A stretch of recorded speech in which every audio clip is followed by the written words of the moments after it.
Ya, di dunia pendidikan, maksud kami, pendidikan nasional kembali tercoreng dengan terbongkarnya perguruan tinggi abal-abal atau ilegal setelah Kementerian Ristek dan Dikti menggerebek acara wisuda 4 perguruan tinggi di kawasan Pondok Cabe, Tangerang Selatan, Banten, Sabtu pekan lalu.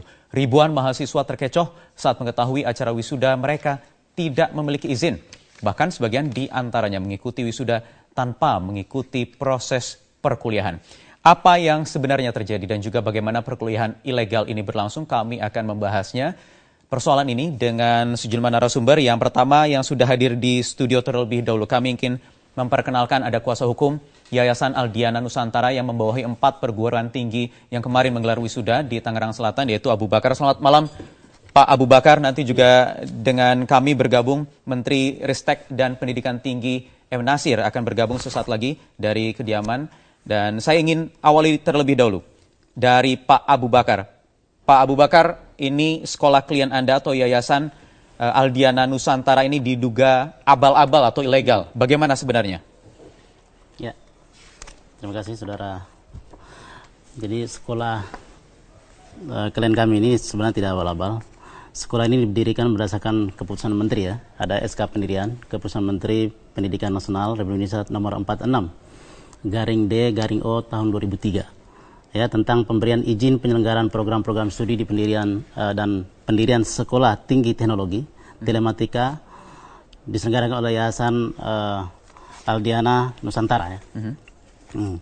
Dan kemudian pendirian sekolah tinggi itu memberikan izin menyelenggarakan program studi teknik elektro untuk jenjang program S1, kemudian program studi teknik telematika untuk jenjang program S1 juga, kemudian program studi teknik komputer untuk jenjang program diploma 3, kemudian program studi teknik telekomunikasi untuk jenjang program diploma 3. Ini hanya untuk satu sekolah tinggi STT telematika atau juga dengan 3 sekolah tinggi lainnya yang ada di bawah naungan yayasan? Tiga yang lainnya juga ya. Jadi, semua memiliki surat. Kalau Ganesha itu sudah duluan dan itu kerjasama dengan yang lain.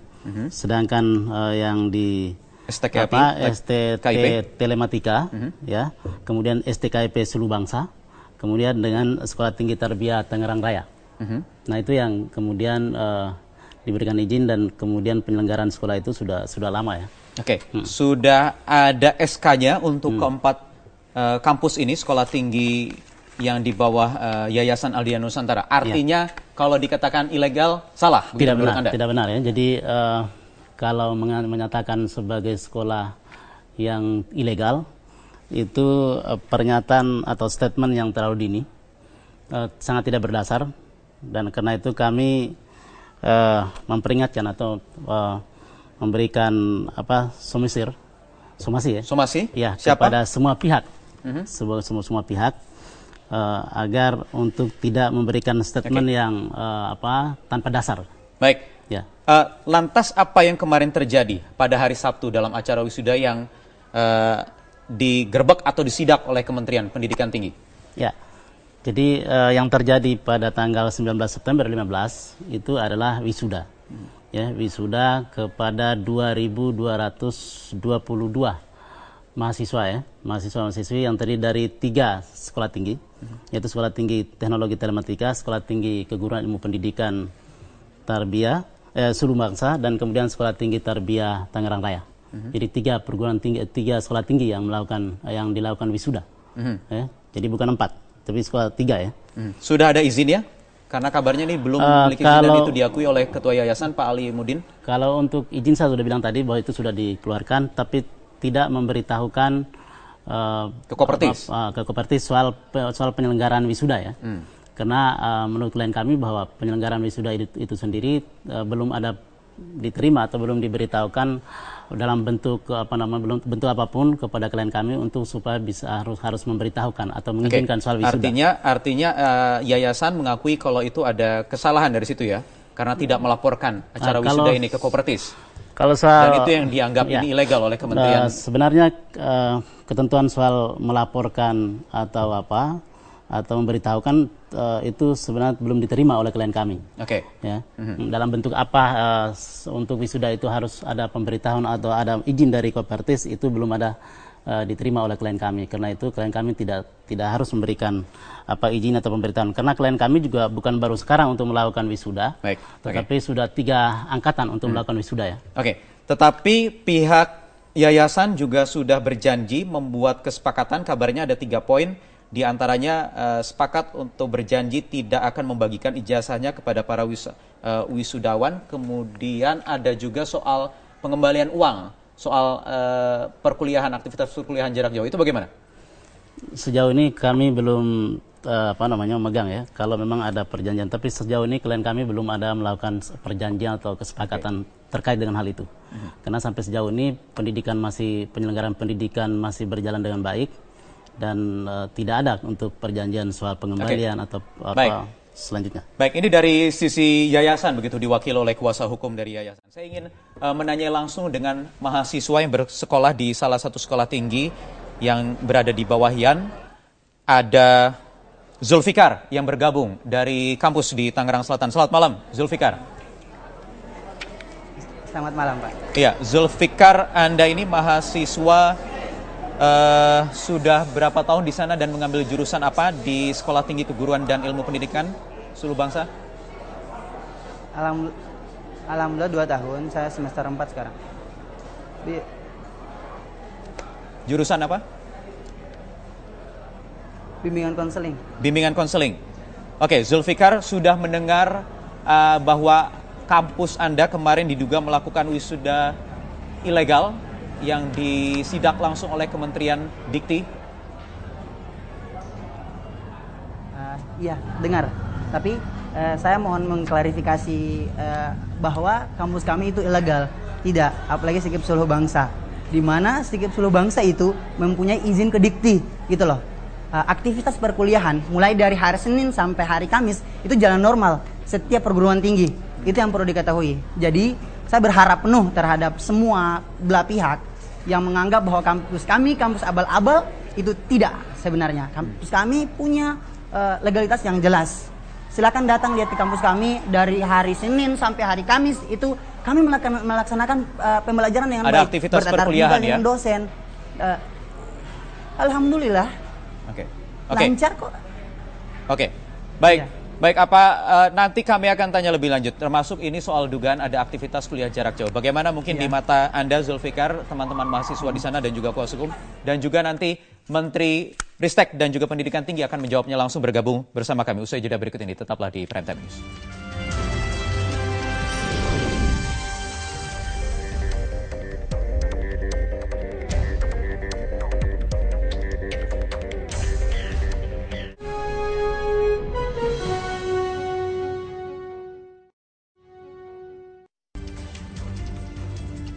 Ya, kita kembali lanjutkan perbincangan. Saya ingin langsung menyapa Menteri Riset Teknologi dan Pendidikan Tinggi M. Nasir yang bergabung dari luar studio. Selamat malam, Pak Nasir.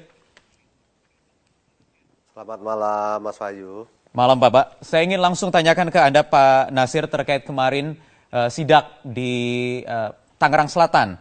Ada aktivitas wisuda ilegal. Ini sebenarnya yang ilegal, aktivitas wisudanya, atau memang lembaga penyelenggaranya, Pak? Artinya memang kampusnya ini? Ya, terima kasih. Jadi kalau wisuda ilegal itu kan yang menyampaikan dalam media ya. Nah, dalam hal ini yang ada di tempat kami, perguruan tinggi tersebut adalah nonaktif. Pertama statusnya itu yang harus kita lihat. Karena itu statusnya nonaktif, maka itu dalam proses pengawalan dan pembinaan. Nah, terus pada saat itu tim kami,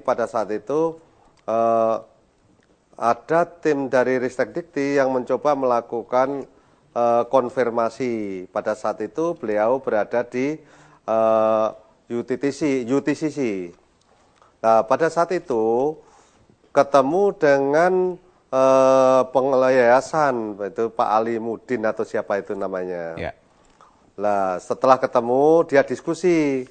Diajak bicara, mahasiswa yang ada itu dari mana saja, dari 3 kampus yang dilakukan pelaksanaan. Nah, ini mahasiswa kok ada yang dari Garut, ada yang dari Sulawesi, ada yang di Maluku, ada yang dari Papua, itu bagaimana gitu, statusnya bagaimana mahasiswanya. Nah, itu yang pada saat itu diskusi yang belum bisa diselesaikan. Sehingga tim kami menyatakan Kalau gitu nanti kita akan tindak lanjuti proses berikutnya. Nah, dengan hal ini, dengan proses lebih lanjut, kami ingin mengidentifikasikan permasalahan-permasalahan apa yang muncul di dalamnya. Tim saya untuk melakukan investigasi lebih jauh, yaitu membuktikan terhadap mahasiswa-mahasiswa tersebut apakah ada di dalam pangkalan data. Itu yang penting pertama, itu yang harus kita cek. Ini masih dalam proses investigasi Pak Nasir ya? Garut. Ya, kami masih dalam proses investigasi. Baru laporan masuk pada saya. Kemarin memang ada laporan pada saat itu. Jangan kita pokoknya kita cek datang ke lokasi. Itu nggak dibubarkan, nggak apa. Kalau sidak itu pasti kalau itu dibubarkan kan itu kan kami ini tidak ada ya. Oke. Tetapi Pak Nasir tadi Anda katakan status kampus yang menggelar wisuda kemarin ini statusnya nonaktif. Ini maksudnya nonaktif ini bagaimana Pak? Ya. Nah, nonaktif ini bagaimana maksudnya? Apakah juga tidak diperkenankan untuk menggelar wisuda karena statusnya ini? Ya, dengan nonaktif itu yang harus kita perhatikan adalah ada beberapa unsur. Pertama, penerimaan mahasiswa baru jelas tidak boleh kalau status nonaktif. Nah, kalau itu menyelenggarakan wisuda, kami ingin membuktikan wisuda apa betul mahasiswa yang sedang mengikuti kuliah di situ. Kalau itu berada di daerah, di cabang dan semua, kok buka cabang, dasarnya apa? Ini yang harus kita lacak terus ini. Buktinya ini. Nah, nanti di pangkalan data, kalau yang lama sudah ada di tempat kami. Sejak kapan Bapak ini nonaktif statusnya, yang data Pak? Baru nggak ada. Status nonaktif sejak bulan Februari, kalau tidak bulan Maret. 2015 ya? Iya, 2015. Artinya memang dengan status ini tidak boleh menerima mahasiswa, termasuk juga tidak boleh menggelar mahasiswa baru. Kalau menggelar wisuda itu harus lapor ke Kopertis. Kalau tidak lapor ke Kopertis itu berarti program itu tidak menyelenggarakan dengan proses yang benar. Karena kami harus data mahasiswanya bagaimana, yang wisuda statusnya bagaimana, nanti dicek di pangkalan data, kalau sudah selesai ya oke. Kalau enggak berarti kan ada sesuatu yang salah. Kalau enggak lapor itu sudah salah itu. Ya. Ini sudah salah karena tidak melakukan laporan, kemudian sanksinya apa Pak? Nah, nanti malah sanksi kami harus kita identifikasi dulu. Kita cek dulu, kita buktikan benar atau salah tadi pertama itu. Yang kedua, nanti pelanggaran itu di mana letaknya. Termasuk ada juga dugaan aktivitas perkuliahan jarak jauh dengan sejumlah nominal yang harus dikeluarkan, kabarnya mencapai 14 juta rupiah. Ini bagaimana Pak? Nah, dari pengakuan para wisudawan, itu ada yang menyampaikan hal tersebut. Sehingga surat pernyataan yang disampaikan oleh Ketua Yayasan, itu ada 3 perkara yang mereka nyatakan sanggup untuk melakukan hal itu. Yang pertama, tidak memberikan ijazah kepada wisudawan. Yang kedua, yaitu akan mengembalikan seluruh biaya yang dikeluarkan untuk para wisudawan itu. Yang ketiga, akan mematuhi peraturan yang berlaku dalam perundang-undangan yang berlaku untuk mencapai pada perguruan tinggi yang sehat. Jadi alasan ini sudah ada kesepakatan gitu Pak ya, dengan yayasan dan juga pihak kementerian? Ada di atas meterai. Di atas meterai? Di atas meterai. Artinya memang yayasan mengakui tidak menjalani prosedur yang harusnya diberlakukan begitu ya? Itu tim kami melaporkan semacam itulah, nanti kan kami ingin menindaklanjuti hal itu. Baik. Saya ingin ke Pak Abu Bakar terlebih dulu. Pak Abu Bakar, ternyata status Yayasan Aldiana Nusantara, sekolah tinggi yang kemarin menggelar wisuda ini nonaktif sejak Februari 2015, kemudian benar tidak melaporkan ke Kopertis penyelenggaraan wisuda kemarin. Termasuk juga sudah ada kesepakatan Pak. Ini ada 3 poin Pak, ternyata tadi sudah dijelaskan oleh Pak Menteri. Ya, jadi kalau wisuda kemarin itu terhadap mahasiswa yang sudah sekian tahun sebelumnya, sudah paling tidak 8 semester mereka sudah bersekolah, dan kepada wisuda kepada mahasiswa-mahasiswa yang sudah mengikuti program pendidikan sudah 8 semester minimal. Jadi kalau kesepakatan kemarin dibangun itu dalam rangka untuk kedepannya, mungkin ada perbaikan, ada pembinaan segala macam. Tapi itu menandai bahwa Dikti dalam hal ini terutama Kopertis wilayah 3 itu tidak melakukan semacam pembinaan secara optimal dan pengawasan penyelenggaraan pendidikan tinggi di perguruan tinggi swasta. Nah, terkait dengan artinya yayasan juga mau menyalahkan kementerian gitu karena kementerian. tidak melakukan pengawasan. Jadi kalau menyangkut data mahasiswa itu klien kami sudah mengupload kepada pangkalan data Dikti, gitu ya. Dan itu sudah dilakukan dan sebelumnya melalui Kopertis Wilayah 3. Dan kemudian sampai sejauh ini memang klien kami sudah masukkan data itu dalam pangkalan data Dikti. Karena itu tidak ada alasan kemudian menyatakan bahwa wisuda mahasiswi pada tanggal 19 September 2015 itu menjadi suatu yang ilegal. Tetapi itu sudah memenuhi standar pendidikan tinggi. Ya. Walaupun belum ada izin katanya melaporkan ke Kalau Kopertis. soal izin terhadap penyelenggaraan wisuda itu sendiri, sebenarnya itu kan suatu yang sifatnya seremonial belaka yang memang penyelenggaraan wisuda itu kan semacam pelepasan ya. Baik. Pengukuhan sebagai tapi dia sudah memperoleh sarjana diterhitung dari sejak dia di judisium. Jadi wisuda bukan suatu yang mutlak, satu yang strategis, tetapi itu hanya satu kebutuhan untuk semacam seremonial untuk pelepasan. Baik, prosedur tadi sudah ditaati, dipenuhi, upload data ke Kopertis, Anda justru menyalahkan atau mempertanyakan fungsi pengawasan dari kementerian. Pembinaan dan pengawasan dari Kopertis seperti apa? Pak Nasir, mungkin Anda bisa menjawabnya, Pak, karena ini sebenarnya bagaimana fungsi atau peran dari kementerian atau dari Kopertis mengenai pengawasan atau bimbingan terhadap kampus-kampus ini, Pak? Ya, terima kasih. Jadi di dalam masalah pengawasan, memang yang sejak saya sebagai menteri, ini saya langsung melakukan hal ini secara langsung, seluruh aptisi di Indonesia sudah saya kumpulkan. Tolong semua pada saat wisuda wajib lapor ke Kopertis, tujuannya apa? Untuk dicek apakah ijazahnya benar atau tidak, atau status mahasiswa bagaimana. Dicek di pangkalan data, kami akan cek. Tapi di pangkalan data karena itu dalam kondisi nonaktif, sehingga mereka tidak lapor, ini yang jadi masalah bagi kami. Yayasan mengaku sudah mengupload datanya Pak, ke pangkalan data di Kopertis, Pak? Makanya ini harus kami cek, kami buktikan dulu, para wisudawan tersebut apakah ada di dalam pangkalan data kami. Ini pertama ini harus kita cek dulu. Pertama harus kita cek apakah di dalam pangkalan data benar atau tidak, itu pertama. Yang kedua dalam proses pembelajarannya, ini yang dari wisudawan yang pernah diwawancari oleh tim kami, ada yang hanya 18 bulan bisa lulus. Itu kan masalah. S1 kalau 18 apa ada itu. Nah ini yang kita cek. Maka benar dan istilahnya kami harus bentuk tim investigasi ke lapangan nanti. Oke.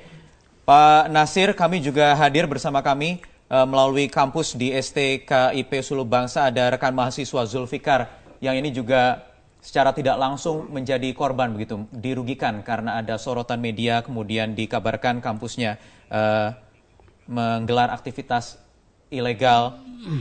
Padahal pengakuan ini sebenarnya ada, Pak, aktivitas belajar mengajar di kampus. Bagaimana tanggapan Bapak? Lah, inilah yang di dalam hal ini kemarin tim kami tidak pernah melaporkan wisuda ilegal ya. Hanya ada pada saat itu wisuda dilakukan oleh perguruan tinggi yang dalam kondisi nonaktif, yang dalam masih tahap pengawasan dan seterusnya. Nah, oleh karena itu ini kemarin tidak lapor ke Kopertis, itu kan dugaan awal. Yeah.